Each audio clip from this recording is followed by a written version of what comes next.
As yoga teachers, we often fall into the trap of thinking that we have to have exciting, fun sequencing every class we teach.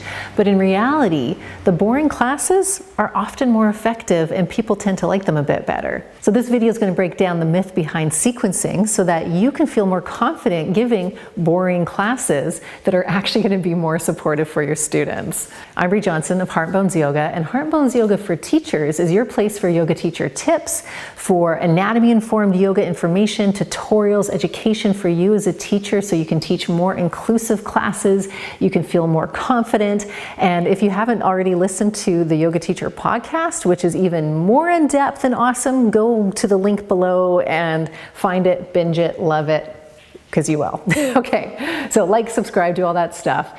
But let's start talking about why boring classes might be better. So when I say boring classes, I don't mean dry, boring, you're unenthused as a teacher, you sound like this. Boring classes is more about bringing consistency, progress, and a sense of success to your students. And yes, teaching boring classes is a little clickbaity of a title, but that's also the game we have to play here on these social medias so that we can have eyes on this. So thank you if it worked. You're here watching this right now. So it's not just boring classes, but it's about finding ways for you to have really successful classes. I'm actually a teacher who loves bringing in new and novel movements, and I'm a huge advocate for new and novel movements because your nervous system and your brain love doing new things. It's a really great way to bring the mind-body connection more awake and alive in our students, bringing the yoga, right? The mind and the body awakened and alive. So add a little dash of the new and novel, but let's have a lot of our sequences be more boring. A boring class means that you're doing things that are simple yet effective. You're teaching things in a clear and focused way. You're giving time for your people in the classes to learn maybe a new movement pattern, to really have that anchored and familiar in their body.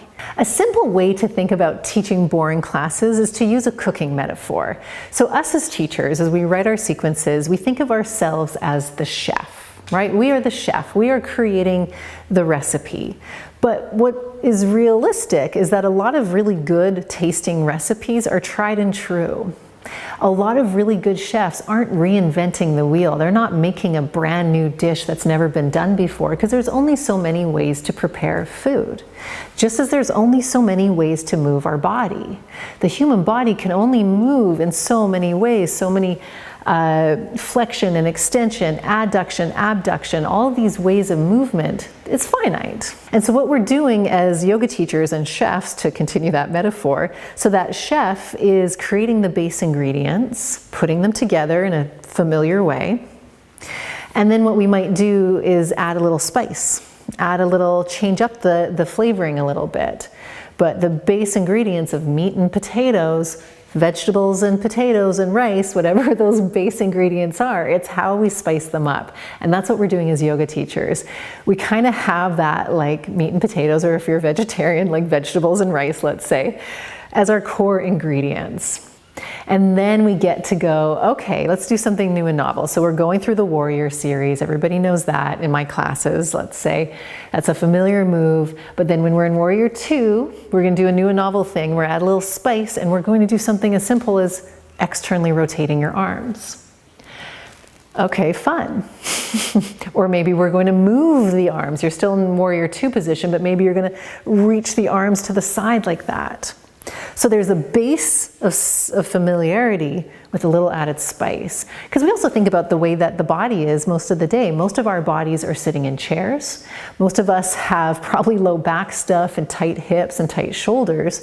So your meat and potatoes, so to speak, of your yoga class are probably going to be most of the time focusing on the hips and shoulders. So that's the boring part, right? I hope this is making sense and that analogy is working. The boring, so-called boring part is the fact that we're just always moving our hips and our shoulders. But maybe we're changing up the way that we do that as a good, effective teacher. Another reason why boring classes are actually effective is that you can see how proven this is in the popularized yoga culture. What I mean by that is when we look at the different popular yoga styles that have come and gone over the years, a lot of them, let's say like Ashtanga yoga, are all based in the same sequence. So some of these really popular styles like Ashtanga, you could be doing them for years and you're always doing the same sequence. There's not much variation in them, and they've been successful. People seem to like them. And so for me, I'm not a big fan of that kind of thing. I never have been. I teach in a different way. I prefer a different thing and way of practicing. But you can see that there's sort of been, it's been consumer tested, so to speak. There are a lot of people that love that familiarity. And why? Well, if we think about it, the world, there's a lot of chaos and a lot of uncertainty. Life in general has uncertainty. And so when you have your yoga practice and you have a familiar series, so all your world, your life can be in chaos, and then you can go, excuse me, onto your yoga mat and know what's expected in this class. I'm going to go to my Ashtanga class and I know I'm going to do this sun salutation. I'm going to do this chaturanga. I'm going to do this lunge. It's familiar. It's clear, it's what to expect. There's finally some certainty. So I don't really blame anybody for wanting to do these practices that are always the same.